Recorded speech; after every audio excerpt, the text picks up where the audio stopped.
All right, ladies and gentlemen, it is the last segment. I'm here with a coach, now he's a coach, Mr. Jeff Wamboko. I mean, you've heard about Joseph Ikong, dunk champion or dunk master, Shell Wapera, and I'm here with another dunk in the house. Mr. Jeff, welcome once again. Thank you. I mean, let's talk about why Warriors got defunct. It's very, very sad. What happened? Where did we get it wrong? I'm also part of the Warriors family.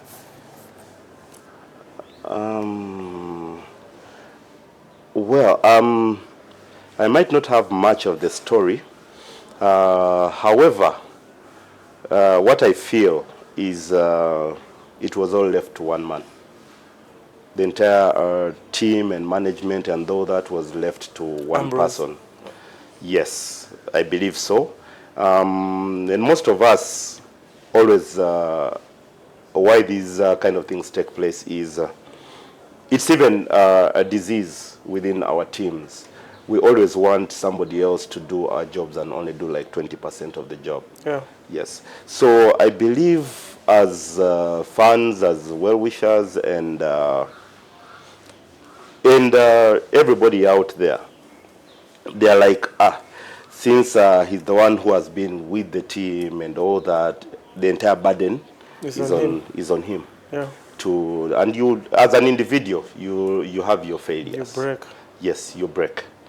So at one point in time, coupled with the COVID situation, I believe it was a bit too much. He had to let go of some parts.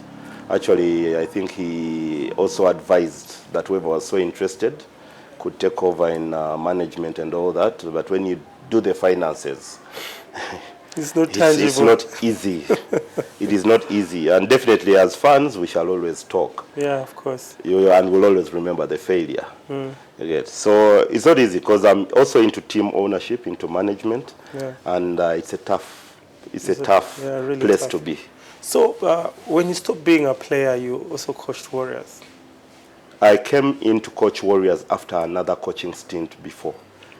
I started coaching with Miracle basketball, because that time I came in to play but was kind of retired. Yeah. So I got into more of the coaching. I coached Miracle, both the senior team, and there was a junior team called MBC Rocks. Yeah. Yeah, so after that, I also got a coaching stint with Ndeje University under Coach Walker. Okay. Because I was identified, I was studying, by then I was doing my civil engineering degree. Yeah. And he put me on the team to help with the coaching. Then came in again to Power after that stint. Before that, there was a stint with Warriors, at least a year, as assistant coach with Gad Eteu. Yeah.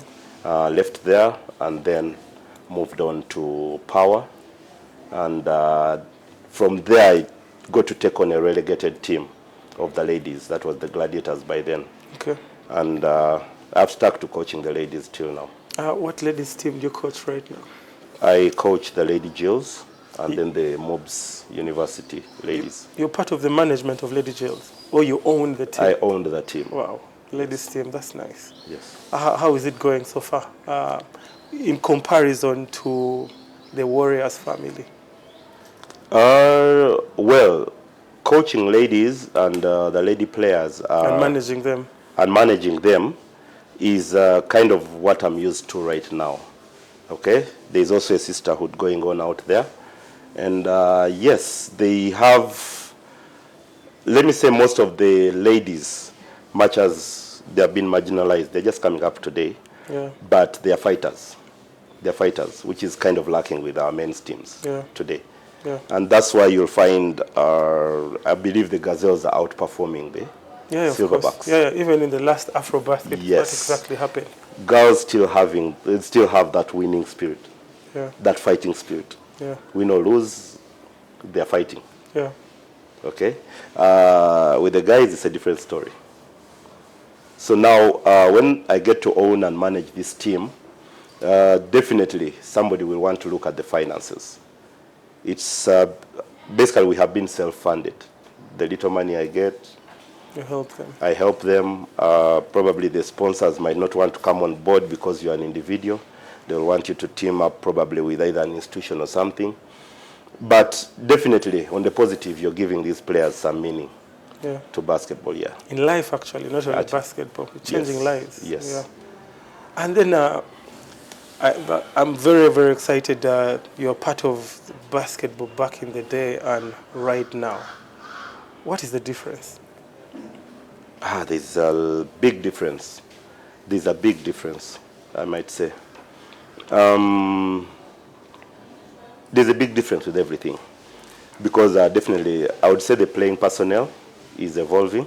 It's a new generation of players. Yeah. Probably with different agenda ideologies, of playing. Because there's that money thing. Exactly. I've had it a lot. Sure. Players who don't really deserve that kind of money want to earn that money. Sure. And you're here telling me you guys played for love, and I mean, you guys are one of the greatest who ever did it. We did quite a lot. Even today we're playing, we're also coaching for the love of the game, because I don't think I have gotten to a level where I'm paid that much even to coach the game. Yeah. I'm actually spending to coach the game. Yeah. Okay.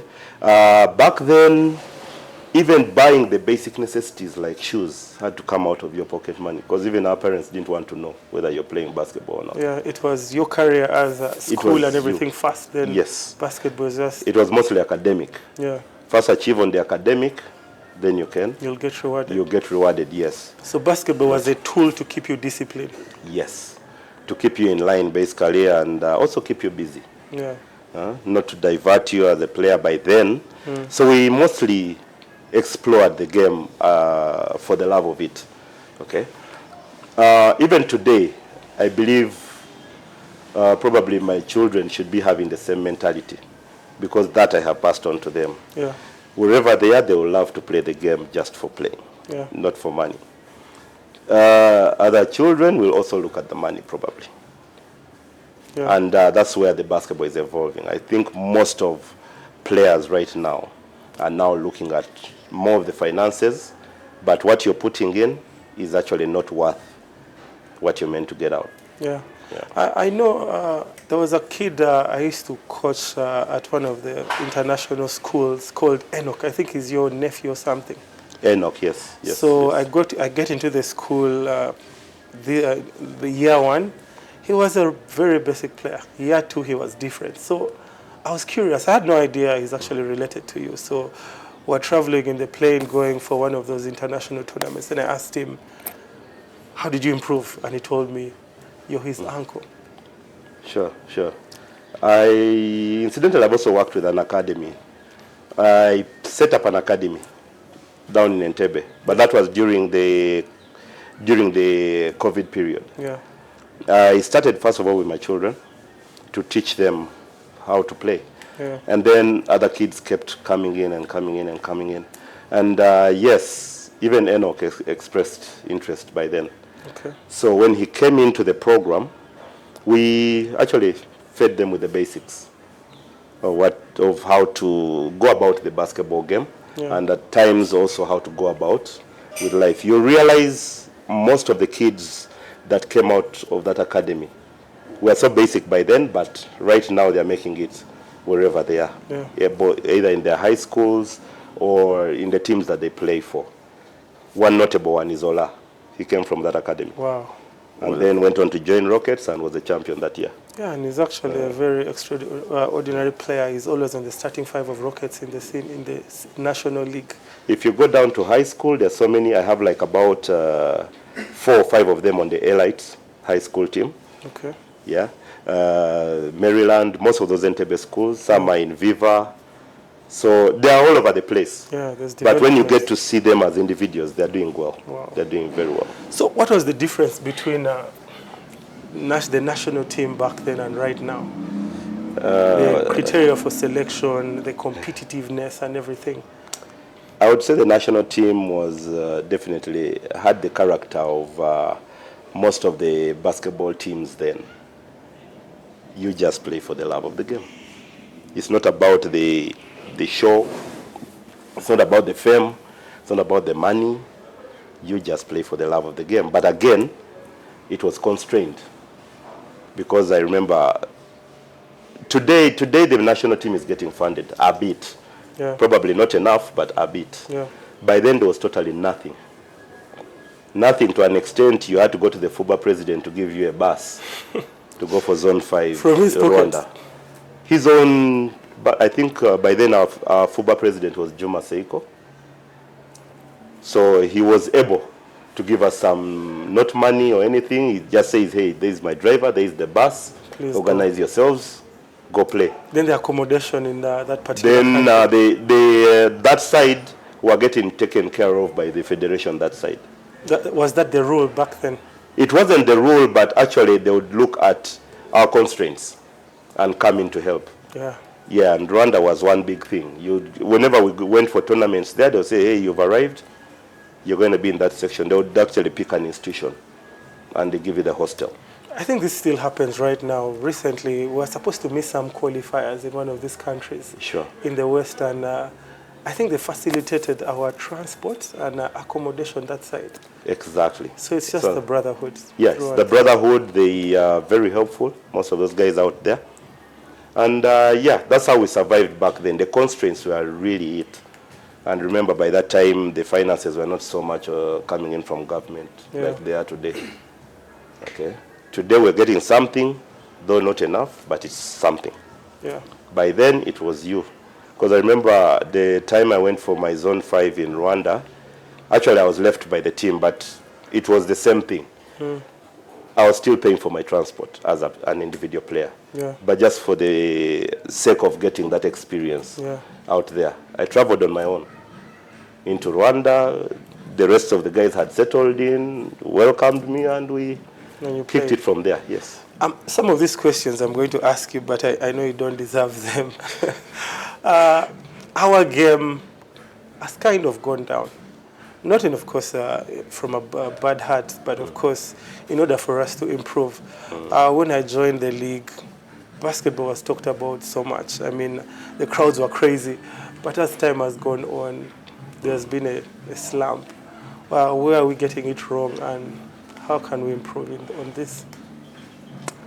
I would say one should be, you know, these crowds evolve, and we have to evolve with them, with the crowds. One, I believe, is we're still keeping the publicity on the low. We're keeping the publicity on the low. We only advertise the so-called big games, but we not advertise probably a Division 2 game. Yeah, true. And things like that. Yet, these schedules are meant to be, I think, I don't know who is meant to do all this, but one is that the publicity is low, if you notice. I keep comparing with the tournaments that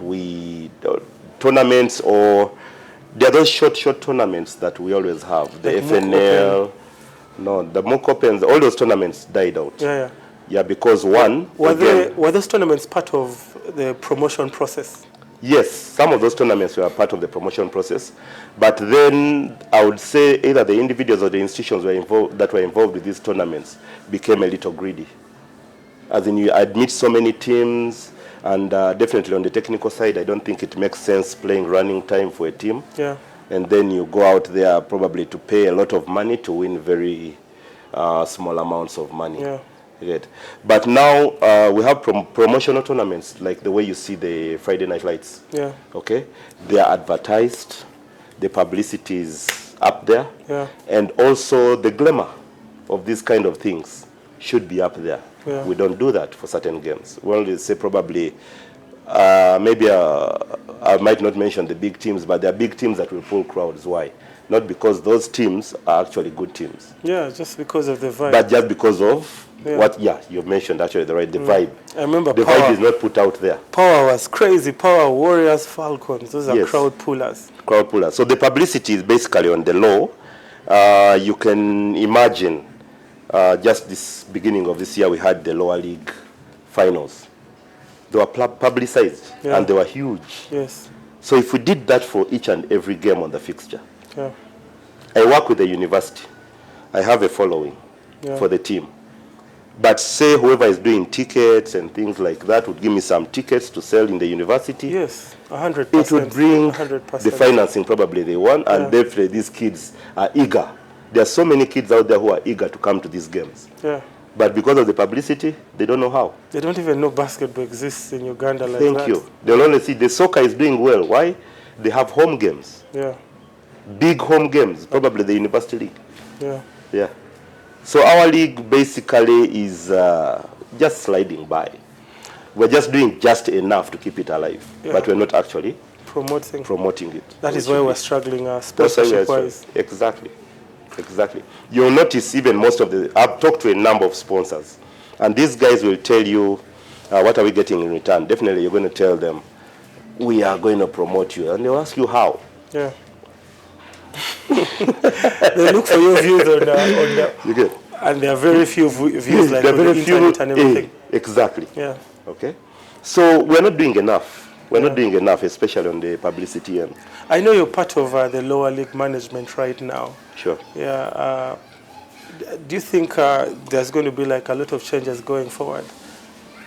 Because the lower league is where we're supposed to really put most of the focus on, so that you can get a big product with time to come, because there are young players there.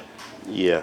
Okay, we're just in it. I think it's a month or two right now. Yeah. Yeah, but I believe we're doing the best we can do to push that lower league up. Yeah. You definitely know the constraints. Of course. The constraints. Yeah. It might only not be financial. It might even be probably from management. We have to seek approvals and things like that. Yeah. But at a certain sports retreat I was at, one of the strategic planners actually advised that, you see, for this level of the game, it's actually better to be forgiven than seek approval. Yeah. Some things you will not get if you seek approval all the time. So yes, we'll try our best. Yeah. Go that level, take the risks, and see what happens. And be forgiven along the way. And shall be forgiven along the way. Yeah, that makes sense. So I usually do this with everyone that comes here. I mean, this helps actually the viewers, the young viewers, to grow, because I was a big Kobe Bryant fan. I watched him, and at least I changed part of my game. Stephen Omon, same thing. I also got inspired by someone to also like fall in love with Stephen Omon. Sure. So I'm going to ask you top 5 greatest all-time Uganda guys, ladies, then internationally top 5. So I think we shall begin with the ladies. Top 5 Uganda.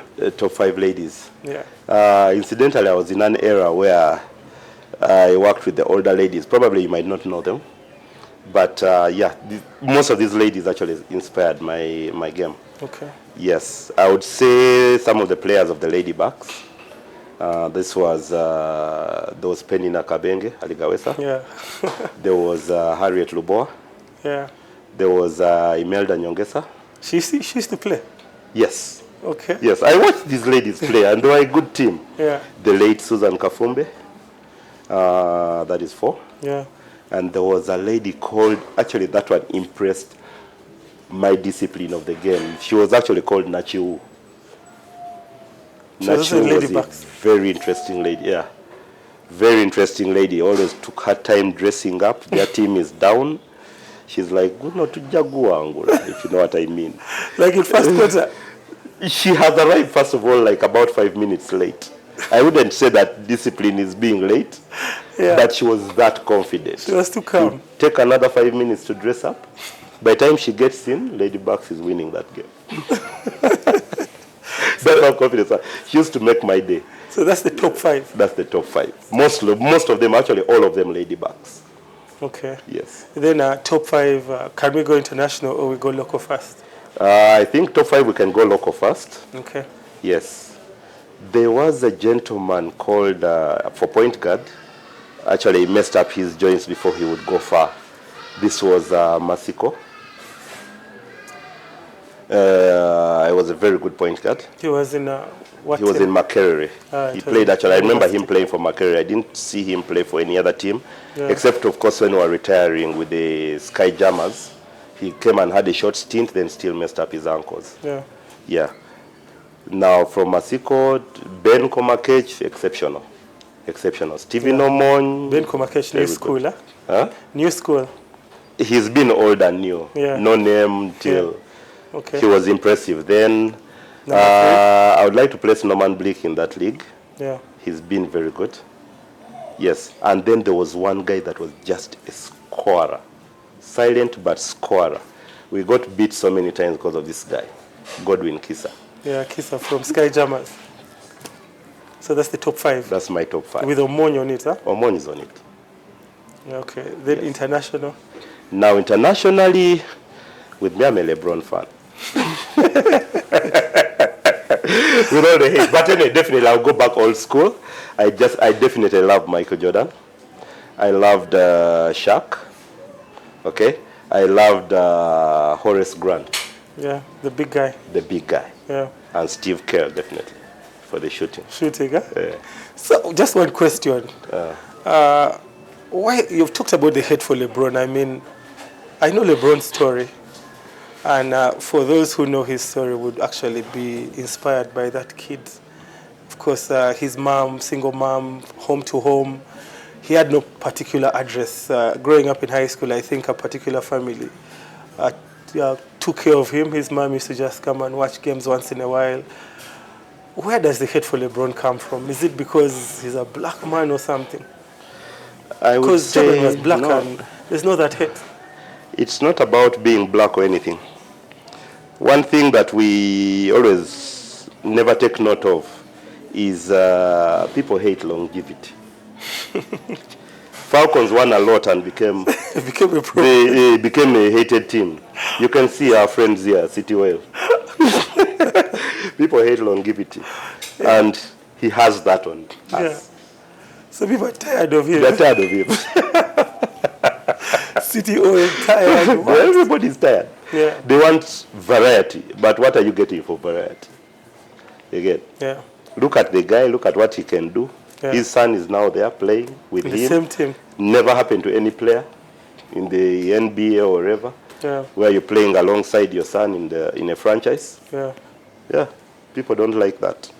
So another tough question. I know it's going to be between LeBron and Jordan. I know you're from the old school era. Who is the greatest of all time? Nobody beats Jordan. Yeah. I mean, that is from your heart. I know. Nobody beats I that know you guy. love LeBron, but this is coming because you know what Jordan did for the game. He played and he played well. And he was feared all over the world.